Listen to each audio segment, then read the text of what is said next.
tu voz, la mía y la de todes. Aquí empieza el podcast de Eva. Bienvenidos al 6º episodio de esta temporada del podcast de Eva. Yo soy Irene Vázquez, editora de La Cadera de Eva, y en esta ocasión vamos a hablar de la maternidad, del posparto y la lactancia, de todas las creencias y estereotipos que acompañan estos procesos, como si fueran exactamente iguales para todas las mujeres y no una gran diversidad de experiencias. Por eso me encuentro muy bien acompañada de Carola y María José. Bienvenidas por primera vez a este episodio. Muchas gracias. Este espacio. Gracias por invitarnos.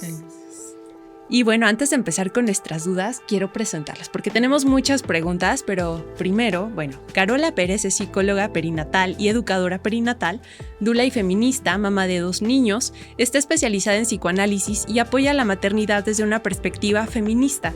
Empezó por certificarse como dula y ahora está estudiando una especialidad en salud mental perinatal. María José Álvarez es psicóloga, tiene un diplomado en psicoanálisis del embarazo y la maternidad y está certificada como educadora de lactancia y dula posparto. Es feminista y la activista en el colectivo Normalizando la Lactancia Materna en México. Actualmente ejerce como psicoterapeuta y también guía círculos de mujeres en posparto en Centro Luperca. Sí, así es. Sí, qué gusto tenerlas por acá. Y bueno, me gustaría que comenzáramos precisamente con que ustedes se presenten y nos cuenten un poco de cómo, siendo psicólogas, decidieron especializarse en lo relacionado con la maternidad. ¿Cuál es la historia que las acompañó? Yo estudié la carrera de psicología y pues me dediqué muchos años a otras cosas, ¿no? Di clases de preescolar en una escuela, como 6 años, clases de ballet, porque también hice ballet toda mi vida. Pero cuando tuve a mi primer hijo, que ahora tiene 6 años, pues me di cuenta de la ayuda que se necesita en el posparto, ¿no? Y que es algo que yo no había pensado en realidad, ¿no? Como que sabía que probablemente iba a ser un poco complicado, ¿no? Que no duermes y que pues, los bebés lloran y es algo que tú nunca has hecho, ¿no? Porque pues conoces a tus sobrinos, bebés de otras personas y así, pero pues no es lo mismo.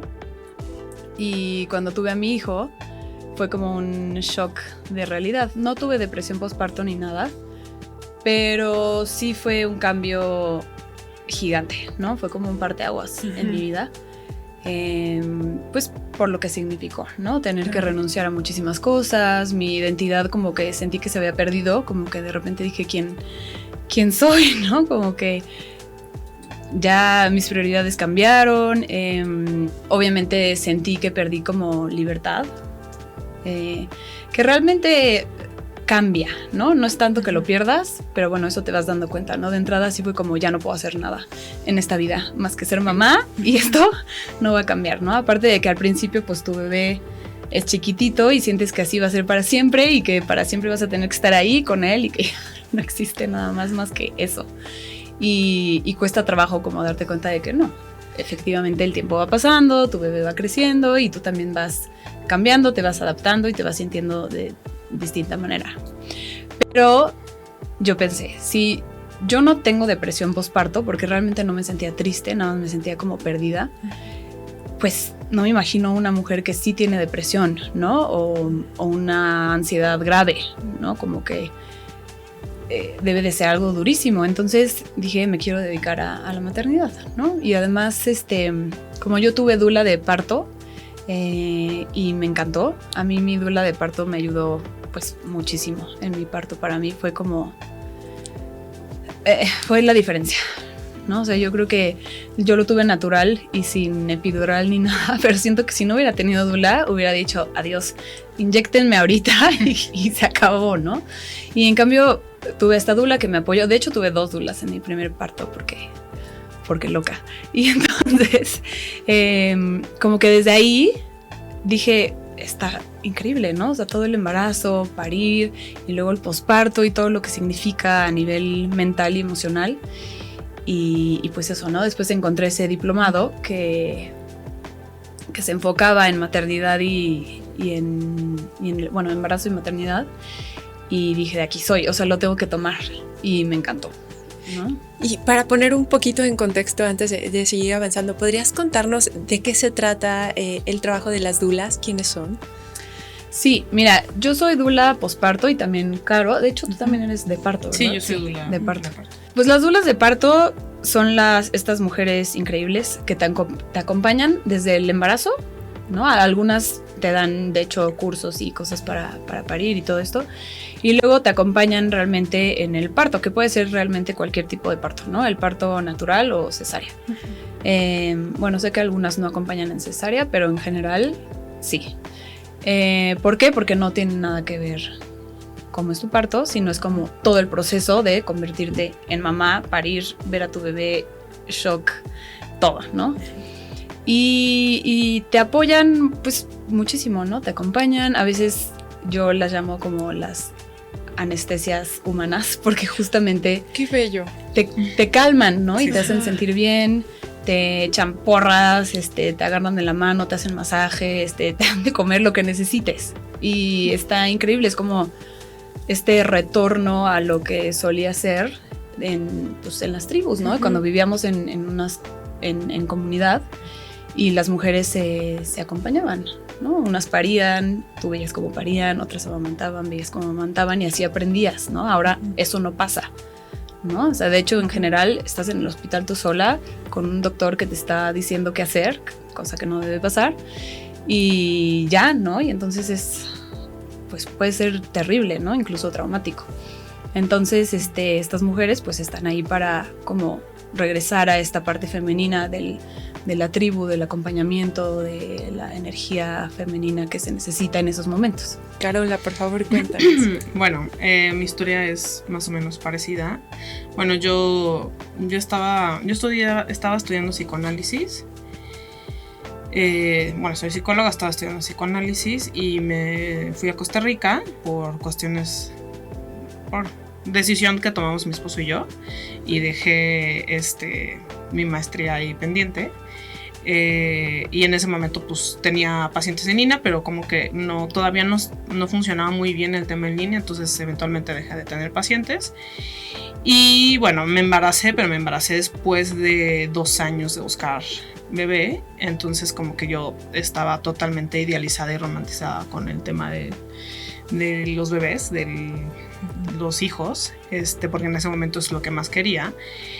Y bueno, me puse a investigar y, o sea, dejé que hablara primero María, porque en mi proceso pues hubieron muchas deconstrucciones que sucedieron en mi embarazo, que justo como que la idea pues clásica que tenemos hoy en día, creo que ha cambiado bastante, pero de cómo son los partos, que son partos guiados por los médicos, que necesariamente en hospitales, que das a luz en un quirófano o en una sala de expulsión, que son con epidural, pues que son 100% medicalizados, ¿no? Que tienes que estar conectada con una vía, bla, bla, bla, ¿no? Entonces, una vez tuve una conversación con María, porque justamente me acerqué con María cuando estabas embarazada, desde el principio. Bueno, somos amigas decentes, pero empezamos a ser más amigas cuando ella estaba embarazada de Lucio. Entonces, ella me platicó todo su proceso con Lucio, cómo fue su parto, sus dulas, la lactancia de la primera hora de vida, o sea, de cosas muy importantes que yo no sabía, o sea, es que no puede ser que no sepamos todas estas cosas. O sea, esta es información que deberíamos de tener en educación sexual en la primaria. O sea, real. La lactancia, el parto, creo que son cosas muy, muy, muy básicas. Y no tenemos nada de información. Bueno, entonces como que desde ahí ya se despertó algo en mí de, ok, o sea, algo está muy mal aquí. O sea, necesitamos compartir esta información. O sea, todas las mujeres necesitan saber que hay otras maneras de tener hijos, que puedes tener tú el control de tu parto, de lo que tú quieres hacer, de tu lactancia, ¿no? Entonces empezó ahí como la cosquillita. Tuve a mi bebé, fue un bebé muy deseado. Tampoco tuve depresión, estaba totalmente enamorada de mi hijo y todo, pero igual la pasé mal, o sea, igual fue muy duro la transformación, o sea, la transformación que ocurre a nivel biológico y de identidad y todo es tremenda y no hay ningún espacio en la sociedad para eso. Hoy en día no existe, o sea, no existe un espacio en donde se hable de esto. O sea, nuestras madres lo tienen hasta como ¿sabes? Como negado, no sé si negado, pero realmente no se habla, es como, pues sí es lo que te toca, ¿no? Supongo. Claro. Pero realmente, o sea, hoy en día ya hay mucho más investigación al respecto. Bueno, ahí está, realmente es algo incipiente, pero hay investigación de qué pasa con la maternidad y que es un cambio tremendo a nivel biológico y de identidad y de un montón de cosas. Y justo ese shock, lo mismo que le pasó a María, fue como de wow, o sea, necesito compartir esto y apoyar a otras mujeres en esta transición, porque pues sí es muy duro y la pasa sola y no hay un espacio en la sociedad para esto. Entonces ahí fue cuando decidí hacer una formación de doula, una certificación en Costa Rica, yo estaba viviendo allá. Es una formación bastante completa de doula de parto y posparto. También hay doulas para, por ejemplo, acompañar en procesos de fertilización asistida, que fue lo que yo tuve. O sea, bueno, yo no tuve doula, en mi proceso me hubiera encantado que tuviera alguien que me apoyara, pero bueno, también es algo que se podría hacer. Y bueno, entonces ahí empecé como este camino. Entonces empecé acá como con la formación de doula y después me metí a una se llama formación en salud mental perinatal que es un instituto, el Instituto Español de Salud Mental Perinatal, y bueno, todavía no lo completo, pero bueno, estoy en ese proceso. Entonces esa es como mi historia y luego ya nos juntamos un día. Un día.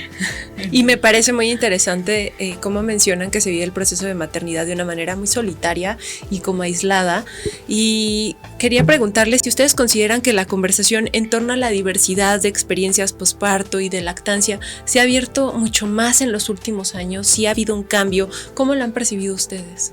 Pues sí, siento que se habla más, además porque pues como que las redes sociales cada vez también son más rápidas, ¿no? Y bueno, hay información terrible, ¿no? Pero también sirven para dar información buena, ¿no? Y certera y pues veloz, ¿no? Entonces creo que ha sido un crecimiento, o sea, de cuando yo tuve a mi hijo hace 6 años, ahora siento que se habla muchísimo más. Por ejemplo, en la pandemia también, que se empezaron a hacer como muchos lives y todas estas cosas, empezó a abrir mucho más el diálogo. Y creo que sí hay más información.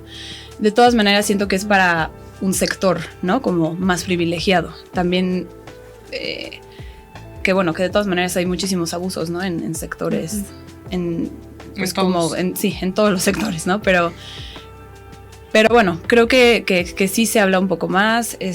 También hay más gente dedicada a esto por lo mismo. Se está alzando más la voz, por ejemplo, ante, no sé, médicos que son violentos, ¿no? Que la violencia obstétrica, que es algo de lo que no se habla tanto, pero ya se habla más, ¿no? Sí. Yo cuando, o sea, antes de embarazarme, había escuchado poquitito sobre eso. De hecho, creo que ni siquiera está todavía aceptado el término. No existe en México. No existe. En México. O sea, no existe la violencia obstétrica aquí, según, ¿no? Porque por supuesto que existe y está pasando en este momento. Exacto. Legalmente. Creo que está tipificada o se menciona como parte de la Ley General de Violencia contra las Mujeres. No recuerdo bien el nombre de la ley, pero creo que hay alguna parte en la que se menciona, pero sí no hay algo exclusivo. Se menciona, pero no está aceptada en la comunidad médica. Exacto.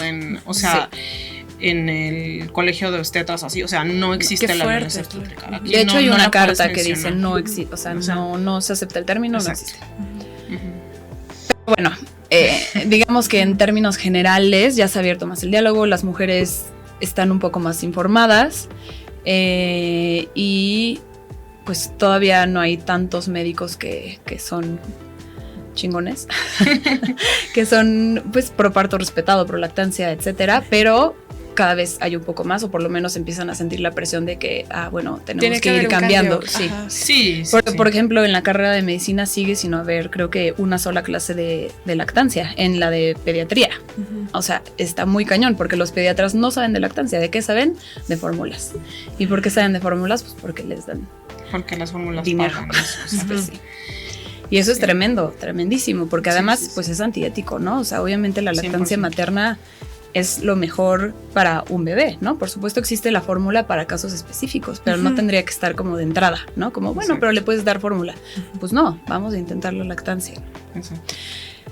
Pero bueno, creo que sí está mejor, por lo menos, que cuando yo me embaracé.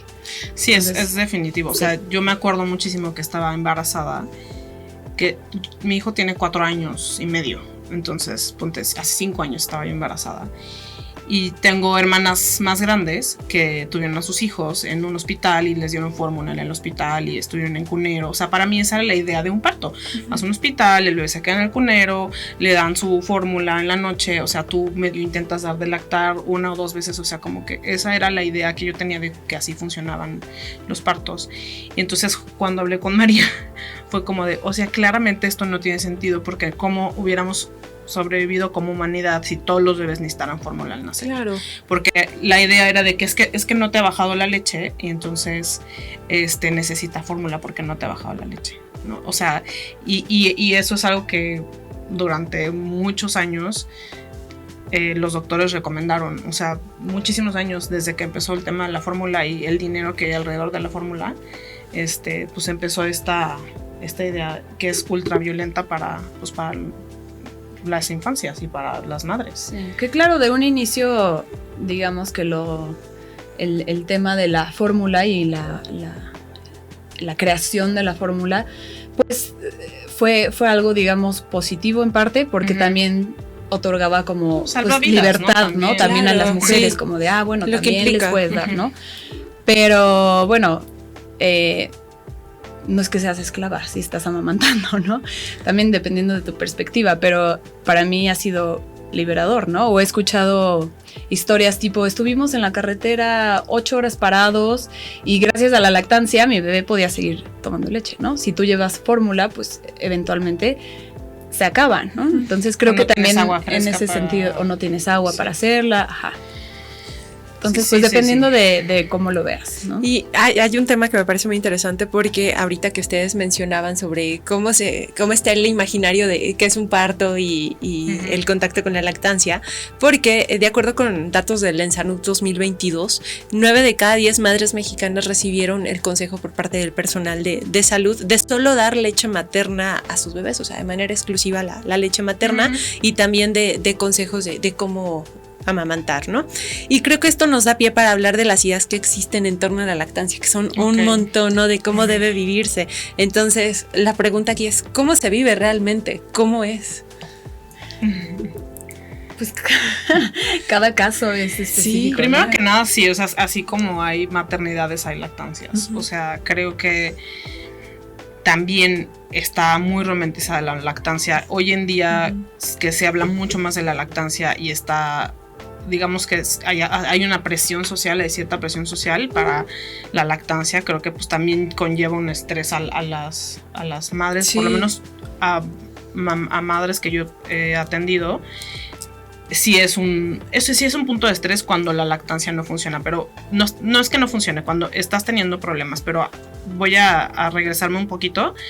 O sea, hay muchas maneras de vivir la lactancia. Está romantizada de que, mi bebito aquí, todo el mundo feliz y no, o sea, conlleva un aprendizaje para cualquier madre, aunque tengas el mejor pezón y tu bebé succione perfecto, conlleva un aprendizaje de cómo hacerlo. En un principio va a ser un poco molesto porque pues nunca has tenido esa succión durante la mitad del día, ¿no? Entonces, en un principio pues sí puede ser molesto, pero la idea es que esa molestia vaya bajando y si sigues teniendo dolor, pues entonces sí hay que verlo con una asesora de lactancia. Muchas lactancias empiezan con este dolor y entonces empiezan recomendaciones de no haz esto, haz el otro, o el obstetra o el pediatra te dicen, es que no estás dándole de comer estas cosas, o te dan a veces recomendaciones que no van de acuerdo y entonces empieza a complicar y complicar más. Pero hay lactancias que se complican porque a lo mejor todavía no, o sea, tu pezón no está formado, ningún pezón está formado, o sea, antes de tu primera lactancia, ningún pezón es así de que ya está el chupón perfecto. O sea, eso, hay pezones que son planos, hay pezones que son invertidos, y con la misma succión eso va a ir mejorando. No es necesario, no es necesariamente, o sea, no se ocupa, exacto, no es un impedimento, pero a mí sí me ha tocado, o sea, pediatras que dicen, no puedes lactar porque tienes el pezón así. Que es una tontería. Exacto. Lo que pasa con la lactancia también es que se cree que es algo que se rige por el instinto nada más, ¿no? Y la verdad es que también es algo que se aprende, ¿no? Como decía hace rato, cuando vivíamos en tribu, pues veías cómo amamantaba a todo el mundo y entonces ibas aprendiendo desde que eras niña, ¿no? Entonces a lo mejor resultaba ser un poco más fácil. Pero ahora, además, pues cuando éramos chicas, que la fórmula era lo máximo, pues menos veías gente, ¿no? Ahora se empieza a ver a más, ¿no? Que qué bueno. Pero de todas maneras, se necesita apoyo, ¿no? Entonces creo que una lactancia puede ser mucho más fructífera si desde el embarazo te preparas, ¿no? Sobre qué es la lactancia, para qué sirve, y tienes como las cosas claves, ¿no? De que cómo tendría que ser el agarre, las posiciones, lo que sea, ¿no? Que te digan que un bebé puede tomar leche todo el día y toda la noche, también es importante. Y una vez que nace tu bebé, pues lo ideal es sí tener a una asesora de lactancia, por lo menos ahí a la mano, ¿no? Para que cuando surja algo, pues ya vengan a verte. De entrada, lo mejor sería que desde que nace tu bebé, te revisen el agarre, ¿no? Que muchas dulas pueden ver eso. Exacto. Y entonces ver si tu bebé está agarrado bien, que eso es como lo principal, yo creo, ¿no? Que lastima a las mamás, ¿no? Un mal agarre. Y ya a partir de ahí, pues es ya como cuestión personal, ¿no? También hay muchas historias que la mamá, pues, de plano no quiere por X y razón, no sé, incluso abuso sexual, ¿no? Que sufriera abuso sexual y no le gusta que su bebé, pues, le chupe los senos, ¿no? Y digo, eso es un caso, ¿no? Específico, pero podría ocurrir, digamos, ¿no? Que sí, también es decisión de la mamá, pero siempre y cuando esté informada, ¿no? O sea, como que tiene la información y ella ya sabe lo que es, ¿no? Y entonces tú ya decides libremente qué es lo que quieres hacer, ¿no? Normalmente cuando tienes la información, pues intentas que sí sea, pues, una lactancia exitosa, sí, ¿no? Y tengas la información completa, o sea, porque insisto, la información que usualmente o tradicionalmente dan los pediatras y los ginecobstetras, pues realmente no es completa, no, o sea, por ejemplo, con lo que empecé diciendo, el primer día, los primeros 2 días, son gotitas de leche que salen, que se llama calostro, y eso es más que suficiente para la pancita del bebé, que es del tamaño de una uva, ¿no? De una cereza. Entonces, o sea, necesitas 5 gotas. Entonces, yo, por ejemplo, o sea, esa información yo no la tenía. ¿Me explico? O sea, que sientes que te van a salir chorros y chorros de leche y que y no, sí, hasta el tercer día. Hasta el tercer día, que sí, o sea, sí sabía que bajaba la leche más tarde, pero no sabía que en el inter que baja la leche es más que suficiente el calostro. Acabas de decir algo súper importante, porque creo que todas las personas hemos escuchado hablar de es que te va a bajar la leche, pero ¿qué significa que te va a bajar la leche, no? O sea, esta parte de las gotitas y cuánto es, nadie lo habla. No, que yo voy a insistir, para mí esta es información que debe de estar en las luz pública. Exacto, pero que debemos de tener siempre. Desde la primaria o en la secundaria, o sea, es información muy, muy importante. Y que tengan todos, porque además la lactancia, o sea, esta información la necesitamos tener todos, porque todos necesitamos apoyar a la lactancia. Si tú no tienes hijos, o sea, y tienes amigas que tienen hijos, puedes apoyar su lactancia, o como sociedad, pues es importantísimo apoyar las lactancias, porque estamos propiciando más salud en todos, en toda la sociedad. Claro que también hay muchas lactancias fallidas por falta de apoyo, ¿no? Precisamente. Porque al esposo, no sé, no le gusta que se encuere, ¿no? En público, que además ni te encueras, ¿no? Ni se ve nada, pero bueno. O la suegra, o no sé, ¿no? Como que hay mucha presión también a detenerte, ¿no? O los mitos, ¿no? No sé, después de un tiempo se convierte en agua la leche, ¿no? O a los 3 meses se acabó la producción de leche. Y no, en realidad es que hay un brote de crecimiento en el bebé y entonces necesita más leche y se desespera y entonces succiona más y parece también que no hay leche, pero en realidad quiere producir más leche, ¿no? Pero pues sí, muchos mitos que existen alrededor que también truenan lactancias, ¿no?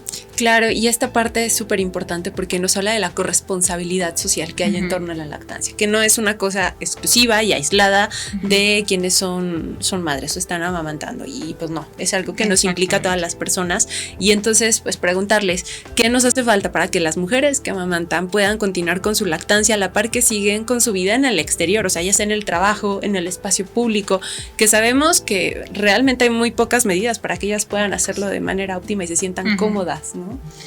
Pues sí, pues principalmente la licencia por maternidad debería de extenderse. Sí, o sea, debería extenderse pues los 6 meses que se necesita lactancia exclusiva, por lo menos. Pero bueno, ese es como lo primero que debería suceder, y que también hubiera licencia paterna para ayudar a la lactancia y a la crianza de los niños, porque además mientras siga siendo una tarea exclusiva de las mujeres, la crianza pues nunca vamos a tener una igualdad de nada, porque la crianza tiene una carga muy fuerte en tiempo, carga mental, en todo, ¿no? Y además de la lactancia, pero bueno, eso ya es otro tema. Entonces, las licencias de maternidad, cuartos de lactancia en las empresas, en todas las empresas. Y un lugar digno, limpio. Exacto, un lugar digno y limpio, exactamente, con un lugar para almacenar, o sea, un refri para que puedan almacenar y que esté bien almacenada la leche. Y enchufe para que puedas conectar tu extractor si es que es eléctrico. Ajá. Exacto. Y como sociedad. Y apoyo. Además, normalizar la lactancia en los lugares públicos. O sea, todavía hay mucha gente que se indigna o que piensa que no puedes estar lactando en un restaurante, en un lugar público, en un parque, etcétera, ¿no? Entonces, eso es urgente, o sea, como normalizarlo en todas las esferas, o sea. Que hay una ley que te protege, por cierto. O sea, nadie te puede decir que no puedes darle leche a tu bebé porque es tu derecho y el derecho del infante. Entonces, justo acabamos de sacar un reportaje en el que enumeramos todas las leches que protegen a las madres que están lactando. Sí. Exacto. Y bueno, ahora quisiera dar un brinco hacia un tema del que poco se habla, y ustedes ya lo enumeraron cuando se presentaron, y es el posparto. En toda la experiencia que ustedes tienen como madres y como dulas, ¿qué pueden contarnos sobre esta etapa y qué es lo que suele desconocerse muchísimo más de este periodo? Del posparto, es que es un momento tremendo. Como que hemos crecido con la idea de que no, el parto, ¿no? Como si fuera la culminación. El fin último, ajá, claro. ¿No? Y obviamente el parto es un evento importantísimo, ¿no? Y implica muchísimas cosas, ¿no? Pero tienes a tu bebé y ya, ¿no? Se acabó el parto. Después de eso viene el posparto, que es pues para el resto de tu vida, casi, ¿no? Digo, obviamente va creciendo, ya después es un adulto, pero te sigues preocupando por tu hijo, ¿no? O tu hija. Yo creo que toda esta parte como de la romantización de la maternidad es algo con lo que hay que acabar, ¿no? Digo, sí es hermosa, sí es satisfactoria, sí idealmente tienes que amar a tu bebé y tu bebé te tiene que amar a ti, ¿no? Por eso las maternidades deben de ser deseadas, ¿no? Pero porque no me imagino peor tortura que una maternidad no deseada. Claro, sí, peor tortura, porque aún deseada dices, oh, ¿qué hice? ¿No? Pero bueno, entonces, pues como que desde que estamos chicas y chicos vemos imágenes de pues la mamá feliz, sonriendo con su recién nacido, todo gordito. Todo bello. Todo, sí, güero de ojos azules además, ¿no? O sea que pues no. Y felices, ¿no? Y como satisfechas, y todo el mundo te dice, si tu bebé está bien y tú estás bien, tienes que ser feliz, ¿no? O sea, si estás sano, tu bebé está sano, salió bien el parto. Y realmente así no es, ¿no? O sea, lo que hablaba hace rato, el cambio de vida, te puedes sentir arrepentida incluso en ocasiones, ¿no? Porque es tan tremendo que dices literalmente, ¿en qué me metí, no? ¿Por qué hice esto? Nadie me lo advirtió. Y es por eso que se necesita como tanto acompañamiento, ¿no? Tanto de la pareja, obviamente, que debería de ser un padre o una madre involucrados también, la familia, amigos, pues toda la red de apoyo que puedas tener, porque pues es como... Es que, ¿qué es lo más difícil de posparto? No sabría decir como algo en específico, porque a cada una le pega de distinta manera el posparto, ¿no? En algunos casos es la lactancia, en otros casos es este tema como de la pérdida de la identidad, ¿no? De pérdida de muchas cosas, hasta de la posibilidad de ser irresponsable, ¿no? Por ejemplo, antes tú podías llegar a las 5 de la mañana como quisieras llegar y te podías despertar a la hora que quisieras y pues nada pasaba, ¿no? Digamos, te podías sentir mal, ¿no? Pero eres tú, ¿no? Y tu cuerpo y tus decisiones. Pero ahora, pues no, o sea, tienes a tu bebé ahí, que además, pues, eres ejemplo, ¿no? Tienes que estar bien para tu bebé, sano en tu juicio, ¿no? Como que cambian muchas cosas, incluso eso que podría parecer ridículo, pero sí, ¿no? O sea, ya no puedes ser irresponsable, tienes la responsabilidad más grande, literal, en tus manos, ¿no? Entonces, pues sí, creo que depende, o sea, para cada mujer, el posparto es distinto y lo vive de forma pues diferente, ¿no? Pero sí saber que es todo un tema, ¿no? O sea, pues no es cualquier cosa.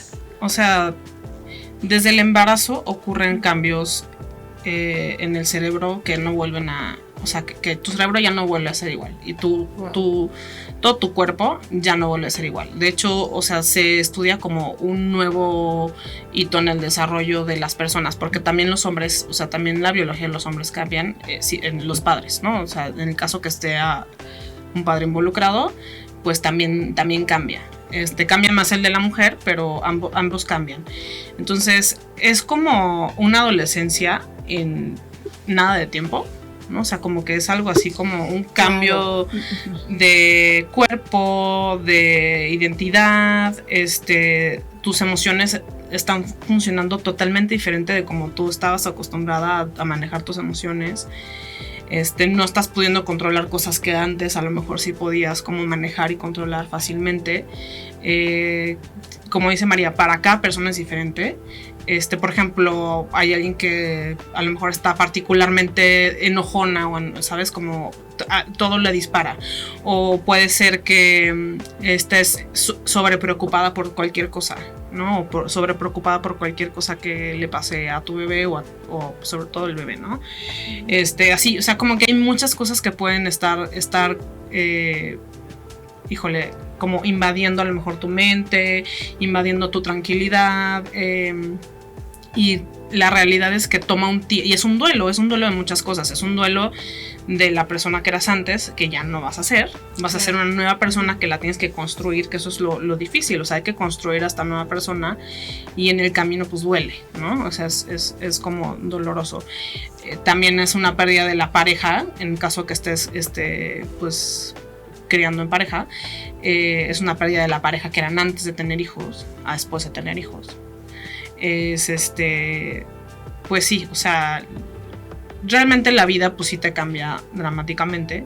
Entonces, pues sí es un periodo muy crítico y no se habla de esto y no hay un lugar en la sociedad, insisto. Y muy vulnerable. Exacto, estás ultra vulnerable. Sí. O sea, al mismo tiempo que tienes la fortaleza más grande del mundo, porque creo que una madre, o sea, saca todo adelante. No sé cómo, o sea, pero lo haces, vas a llorar, pero lo vas a hacer, ¿no? O sea, vas a lactar y vas a trabajar y vas a criar y vas a todo, ¿no? Lo haces todo, pero estás en el punto más vulnerable de tu vida, realmente. Sí. Y además, bueno, súmale que al convertirte en mamá, como a nivel psique, también te retornas a tu propia infancia, a tu propia relación con tu mamá, con tu papá, ¿no? Entonces es todo un movimiento psicoemocional, ¿no? Y pues, de hecho, yo también creo que todos tendríamos que ir a terapia, pero una mujer en posparto tendría que ser como de cajón, ¿no? Sí. Así de que... Sí. O sea, sí hay sociedades en las que el seguro incluyen cierto número de sesiones con un terapeuta para ver cómo vas en el posparto y todo, porque es eso, ¿no? O sea, como dice Caro, es una adolescencia así, ¿no? O sea, 9 meses de embarazo, 9, 10 meses, y luego ¡pum!, ya tienes a tu bebé y tu panza además está aguada y sientes tus órganos todos revueltos y además te sientes muy mal, muy triste o muy desorientada o a la vez muy feliz y además eso, ¿no? Porque la maternidad es una locura en el sentido de que es súper dual siempre, ¿no? O sea, esas cosas que ves en Instagram de que tus bebés están dormidos y estás viendo sus fotos felices así sonriendo, ay, qué bonitos están y se despiertan y tú no, porque se despiertan, ¿no? Y yo quiero seguir viendo tus fotos, pero tú, así, ¿no? Eso es como un ejemplo súper burdo de que así es la maternidad, ¿no? Sí.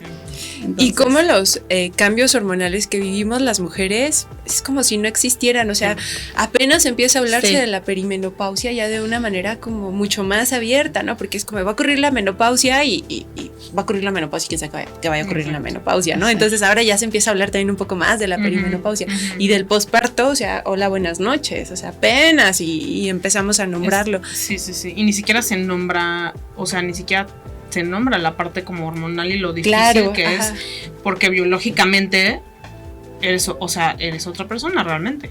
Así es. Sí. Y siguiendo también con este tema del posparto, hay otro tema que me parece que es como un tabú, porque no se habla, que es cuando el bebé no sobrevive o cuando se tuvo un aborto espontáneo, por ejemplo. ¿Cómo se vive este posparto?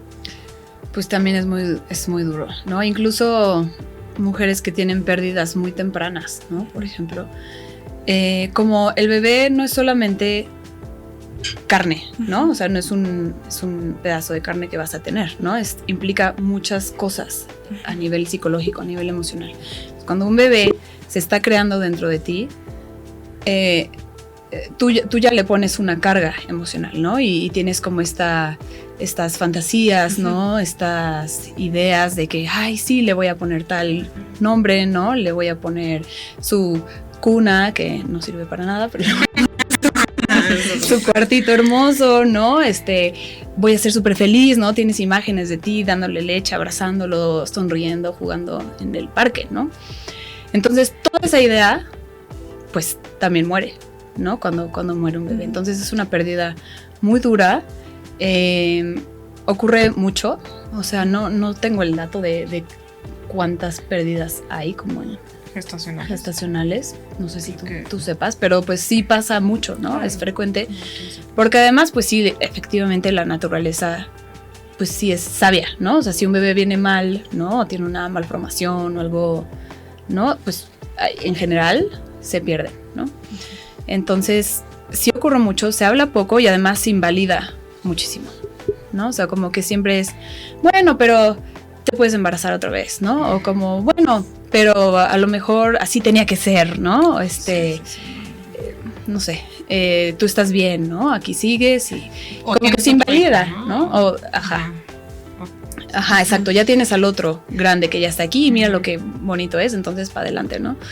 Y se invalida, ¿no? Y a todas las emociones hay que darles cabida, ¿no? Hay que darles lugar, hay que darles un proceso, hay que darles un acompañamiento y decir, está bien que llores, ¿no? Está bien que te sientas triste, está bien que sientas este hueco, ¿no?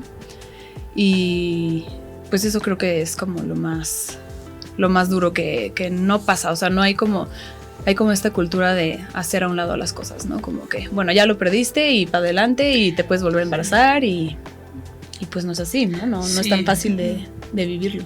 Claro. Sí, o sea, porque además de que ya estás teniendo esta transformación física y hormonal, no tienes, o sea, ni siquiera esto que ibas a tener en tus brazos y que era tu bebé, ¿no? Y todas estas ideas y todo lo que construiste y toda la vida que pensaste que ibas a tener con ese bebé, ¿no? O sea, es muy duro y insisto, además también desde los primeros meses.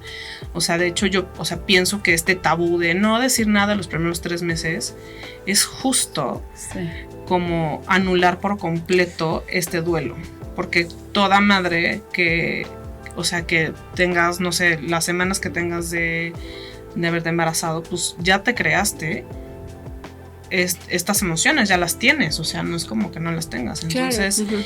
Es un tabú, la gente lo evade muchísimo, o sea, yo he escuchado estos comentarios, pues realmente que, pues no son, o sea, pues, están lo mejor intencionados si quieres, pero realmente no ayudan en nada, ¿no? O sea, como puedes tener otro, tienes el hermano, vamos para adelante. Pues no, realmente una madre con una pérdida necesita hablarlo muchísimo, necesita muchísimo apoyo, contención, ¿no?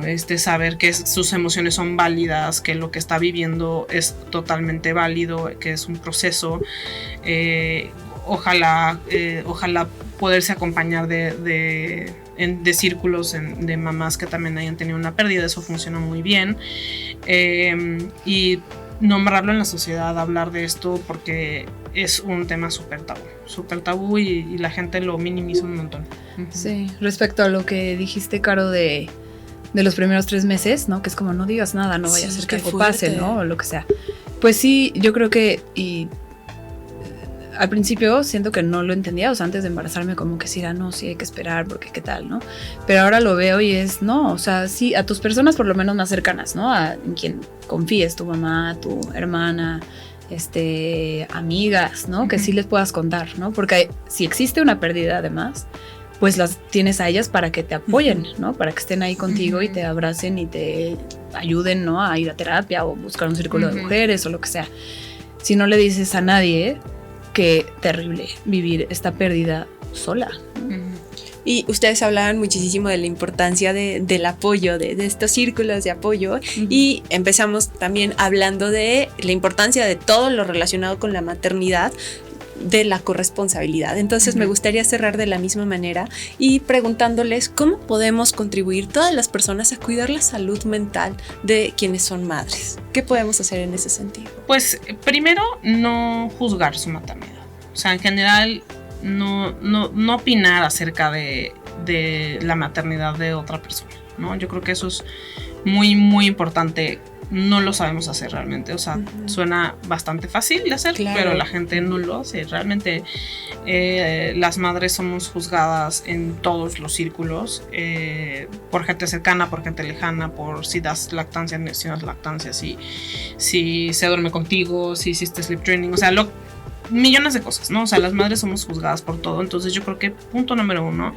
pues no juzgar las maternidades ajenas, ¿no? O sea, no juzgar la maternidad de absolutamente nadie. No sabes qué está pasando por la vida de esa persona para tomar las decisiones que tomó. Entonces, pues no juzgar. Entonces eso es lo primero.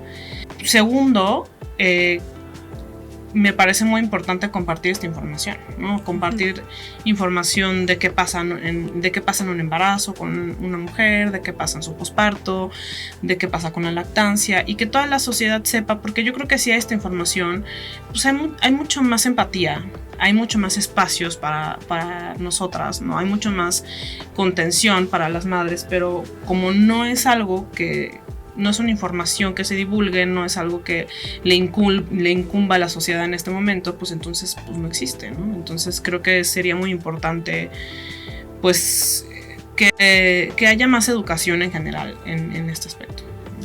Y además entender que la maternidad pues es algo que realmente nos atañe a todos, ¿no? No es un tema nada más de la mamá y el bebé, o la mamá y la hija o el hijo o lo que sea, ¿no? Es finalmente todas las mamás vamos a crear humanos, ¿no? Que van a salir al mundo y van a ser parte de una sociedad, ¿no? Entonces, como parte de la sociedad, ¿no? Sabemos que mientras hayan maternidades que sean, pues, acompañadas, que tengan apoyo, que existan espacios donde puedas desarrollarte, donde los niños y las niñas puedan desarrollarse y ser aceptados como son, ¿no? Pues entonces también mejor va a ser la sociedad, ¿no? O sea, como que entender que no es nada más un tema aislado. La gente vivimos en un mundo adultocéntrico donde además súper egoísta, donde crees que ya, ¿no? Los adultos es lo que es y todos hay que portarse bien, y los niños son mini adultos que no pueden hacer un berrinche porque me molesta, ¿no? Y no, o sea, son parte de la sociedad, tienen derechos. Las mujeres embarazadas tienen derechos, las mujeres que amamantan tienen derechos, y tienen un lugar, tienen cabida en este mundo, ¿no? Entonces nos atañe a todos y eso es algo que hay que entender. Muchas gracias, me encanta que podamos cerrar de esta manera. Y bueno, para despedirnos, por favor, compártanos sus redes sociales, donde pueden contactarlas, encontrar más información de todos los servicios y las pláticas que ofrecen ustedes. Pues mira, nos falta crear un perfil de las dos. En conjunto. Sí, porque estamos como en la organización de las pláticas, que vamos a dar pláticas de preparación al parto, de lactancia y de posparto. Y tenemos también idea como de hacer cursos cortitos que estén como pregrabados. Pero estamos buscando un nombre para las dos, porque ella pues tiene su cuenta que no sé cuál es. Pues es Carola y en bajo PPC, VPC. Ajá. Y la mía es Taweret .tribu, que es donde hablo sobre posparto, ¿no? Psicología en el posparto.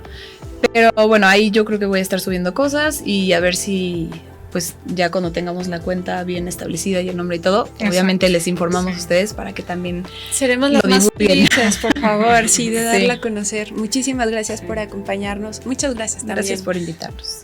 Gracias. Un gusto, este es su espacio y bueno, estaremos atentas de toda la información que ustedes nos compartan. Perfecto. Y esperamos también una segunda ronda aquí en el podcast. Perfecto. Muchas gracias, nos escuchamos dentro de 15 días en martes. Gracias. Gracias. Aquí termina el episodio de esta semana del podcast de Eva, un podcast de la cadera de Eva. ¿Quieres decirnos algo o conocer más sobre nosotras? Encuéntranos en TikTok, Instagram, Twitter y Facebook como La Cadera de Eva. Todos nuestros contenidos y talleres están disponibles en nuestro sitio web lacaderadeeva.com.